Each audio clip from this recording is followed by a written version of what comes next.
Muy buenos días, mis queridos estudiantes de 7.3 y 7.1. Eh, Iniciamos ya la clase número 18 de este, este modelo de educación virtual. Entonces, muchachos, la invitación que quiero hacerles para el día de hoy es que por favor revisen sus notas. Ya tenemos dos notas tanto en 7.3 como en 7.1.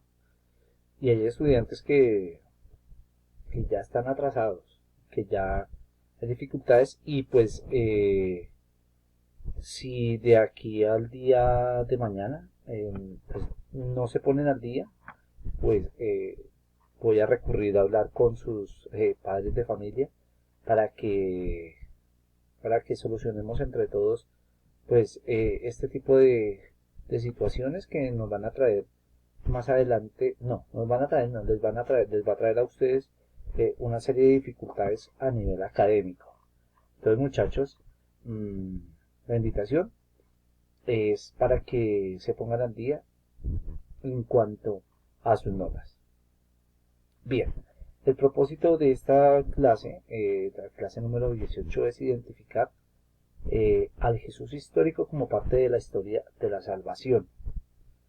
Como ya hemos venido haciendo un recuento, estamos acercándonos a lo que es ya la familia de Jesús, pero hay que contextualizar para poder comprender una serie de situaciones que acaecieron tanto en la familia de Jesús como en la misma persona de Jesús, del Jesús real, histórico. Entonces, si hay alguna aproximación real fuera de los evangelios a Jesús, es el hecho de su muerte. La muerte de Jesús está testimoniada tanto como por los evangelios como por historiadores como Flavio Josefo y otros historiadores romanos del Imperio Romano que dan fe de ella. Entonces, es el testimonio más antiguo, por ejemplo, en la Sagrada Escritura, de la existencia real de Jesús, ni siquiera el nacimiento. La muerte es lo que testimonia con mayor fuerza los evangelios, sobre todo el evangelio de Marcos, que es el primer evangelio. Muchachos, recuerden que al final del video van a encontrar también la evaluación, el quiz correspondiente a esta clase, es decir que ya tendremos 3 notas. Bueno, entonces vamos a continuar eh, no, yo creo que este video después lo vamos a ver en clase nosotros. Discúlpenme, porque no, el tiempo no nos da. Entonces, la vida en Nazaret. Eh, Jesús nace en un pueblo llamado Belén. eh, Después, desterrados, salen para Egipto con María, con José. Desterrados, arraigados de su tierra. Y cuando regresan a los 6 7 años de Jesús, se instalan en un pequeño pueblo llamado Nazaret, en la gran región de Galilea, cercana al lago. Eh, hay un espacio muy grande, mmm, de tiempo del cual no hay un testimonio verídico, exacto, testimoniado, escrito acerca de la vida de Jesús. Se le conoce como la vida oculta de Jesús. Eh, Oculta no quiere decir que sea misteriosa o alguna connotación enigmática o rara, no. Es decir que durante esos 30 años eh, se mantuvo en silencio, seguramente formándose. Algunos autores hablan que Jesús posiblemente haya entrado a una escuela llamada la escuela de los esenios. Esa escuela, una escuela más bien de tipo militar, una escuela de tipo militar, de tipo de pensamiento religiosa y militar, se ubicaba en las periferias de lo que era Nazaret, y allí seguramente se formó al lado de su primo Juan, que es conocido como Juan el Bautista. Se forma en un pensamiento eh, diferente al de su pueblo, que estaba oprimido por el Imperio Romano. Este pueblo esenio, que era un pueblo, este pequeño grupo esenio, eran observantes de lo que es la Torá, de lo que es la Biblia. La Biblia en esa época era la Torá, el Pentateuco se centraba en los Salmos y en los primeros 5 libros de la Biblia, que es el Pentateuco. Entonces, ellos, además de estudiar la Biblia, de ser observantes, de ser hombres consagrados a Dios, también tenían un espíritu libertario, es decir, ellos tenían claro que no querían estar invadidos por Roma, porque acuérdense que estaban invadidos y obviamente tenían que pagar impuestos al imperio. Entonces, en los relatos no encontramos información directa sobre la infancia y el inicio de la vida pública de Jesús, es decir, sus 30 primeros años. Tenemos que acudir a datos arqueológicos e históricos para reconstruir su vida oculta, y ni siquiera en las cuevas de Qumran, que es donde se encuentran los primeros textos del Evangelio de Marcos, pues aparece mucho. Lo que existen son hagiografías o versiones un poco románticas de la vida oculta de Jesús, pero nada que pueda considerarse científico. Entonces, Galilea era una sociedad agraria. Entonces, contextualizo un poquito pues, la situación de Jesús. Galilea no era un pueblo comercialmente rico o que tuviera conexiones con otros pueblos, sino que era una ciudad muy pequeña, agraria. Vivían del campo, como todos los pueblos del siglo I. El poblado de Nazaret quedaba retirado en medio de un bello paisaje rodeado de alturas. En las pendientes más soleadas, situadas al sur, se hallaban diseminadas las casas de la aldea, y muy cerca terrazas construidas artificialmente, donde se criaban vides. Vides son donde se saca la uva para hacer el vino. En la parte más rocosa crecían olivos, de los que se recogía aceituna. ¿Se acuerdan que por allá en el Evangelio de Juan, como casi al final, habla que Jesús se retira al monte de los olivos? Es decir, Jesús, el olivo, las uvas, era parte de los frutos de la tierra, una tierra árida, seca, que se daban en tiempos de Jesús. En los campos de la falda de la colina se cultivaba trigo, cebada y mijo. Si se dan cuenta, son granos que no necesitan de un terreno muy fértil para crecer. En los lugares más sombreados del valle había algunos terrenos de aluvión que permitían el cultivo de verduras y legumbres.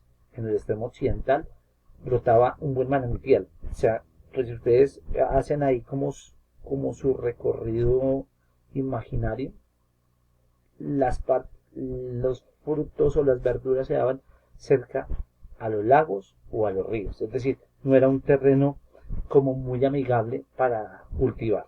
Entonces, seguimos por acá. En este terreno se movió Jesús durante sus primeros años.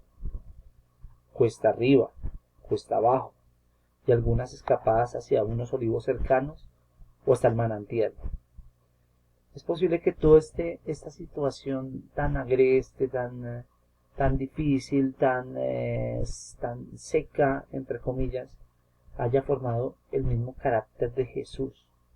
Tanto su formación con este grupo de los esenios, algunos dicen que Jesús perteneció a un grupo llamado los celotas, no pelotas, sino celotas, de celo, de esos que inspirados por allá en el profeta Elías, que ardo de celo por la casa del Señor. Quiere decir que Jesús sí ardía de celo por las cosas de Dios. Es decir, Jesús no venía predispuesto, ni Jesús traía una bitácora o un mapa de navegación de lo que iba a pasar. A los 30 años salgo, a los 33 me muero, a los mesecitos resucito. No, Jesús, dentro de los presupuestos de su vida, no sabía que lo iban, por ejemplo, a matar. Él sabía que las consecuencias de denunciar, de atacar al sistema religioso, no atacarlo por atacarlo, sino por denunciar aquello que estaba mal, por ir en contra del imperio, traerían consecuencias. Eso sí lo fue descubriendo él con su vida. Entonces, bueno, no alcanzamos. 2.400 millones de personas lo consideran su guía y salvador, y la humanidad entera usa la fecha aproximada de su cumpleaños para llevar el calendario. Pero, ¿realmente existió Jesús? Nada se puede probar con un 100% de certeza como no sea en las matemáticas. Si en biología o en meteorología es imposible la certidumbre total, con más razón en cuestiones históricas. Por eso, en este video no trataremos de probar nada ni tampoco tomaremos partido, sino que simplemente queremos compartir contigo información que nos parece interesante. No se trata de hacer enojar a nadie. Curiosamente somos respetuosos de las creencias de cada quien. ¿Estás de acuerdo? Estamos en el siglo I antes de Cristo. El Imperio Romano domina todos los alrededores del mar Mediterráneo, excepto una aldea de la Galia que resiste ahora y siempre al invasor. Pero esa es otra historia. Eso incluye una provincia llamada Judea, una pequeña región conflictiva, calurosa y poco productiva, donde nacería un culto que después sería la religión más influyente del mundo. Y, según se dice, ese culto lo inició un artesano de nombre Yeshua ben Yosef, a quien ahora llamamos Jesús. El principal argumento en contra de la existencia de Jesús es que, aparte de los evangelios, escritos años después de su muerte, prácticamente no hay evidencia de su vida en otros registros. Y eso que los romanos eran famosos por ser muy meticulosos a la hora de inventariar a sus ciudadanos. En esa época, muchos judíos no estaban nada contentos con ser ciudadanos romanos. Se consideraban invadidos. Había un grupo llamado los celotes, no los elotes, celotes con Z. Ay, ahora ya se me tocó uno. Retomo. Había un grupo llamado los celotes que se rebelaban contra los romanos, incluso llegando a matar a otros judíos si los consideraban colaboracionistas. Unos años después aparecerían los asesinos llamados sicari. ¿A qué te suena el nombre? El caso es que había un clima de insurrección muy fuerte, y de vez en cuando aparecían líderes rebeldes como Simón de Perea, antiguo esclavo, o Afronges, un pastor rebelde. En un ambiente así, un nombre como el de Jesús, que era más bien tranquilo y sus seguidores escasos, no hubiera llamado tanto la atención. Aún así, Jesús sí es mencionado por dos historiadores. Uno de ellos fue Flavio Josefo, judío romano. Uno de los pasajes es de autenticidad dudosa, pero en el capítulo 20 hay una mención indirecta. Ananías era un saduceo sin alma. Hizo que el Sanedrín juzgase a Santiago, el hermano de Jesús, llamado Cristo, y a algunos otros. Los acusó de haber transgredido la ley y los entregó para que fueran apedreados. Por cierto, en 2002 se encontró una caja llamada El Osario de Santiago con los supuestos restos de este apóstol, y la probabilidad de que sea auténtica es muy alta. También el historiador romano Tácito menciona a Jesús cuando habla del reinado de Nerón. Para deshacerse de los rumores, Nerón culpó e infligió las torturas más exquisitas a una clase odiada por sus abominaciones, quienes eran llamados cristianos por el populacho. Cristo, de quien el nombre tuvo su origen, sufrió la pena máxima durante el reinado de Tiberio a mano de uno de nuestros procuradores, Poncio Pilato. Bueno, entonces, cierro con esto. La vida oculta de Jesús hace referencia a los 30 años que nombran los evangelios. Por la vida oculta, esa es los 30 años de que no se sabe nada de él. Galilea basaba su economía en la agricultura, especialmente el trigo y la cebada. Cuando hablamos del Jesús histórico, hacemos alusión a ese Jesús que pasó por la historia y que se encuentra documentado en algunos escritos. Ejemplo, lo que escribió Tácito, lo que escribió Flavio Josefo. Es decir, el Jesús histórico es del que podemos decir a nivel científico y sin ningún tinte de proselitismo religioso que existió. Entonces, recuerden no enviar evidencia y por favor presentar el quiz que se encuentra en modo. Pueden ver esta presentación.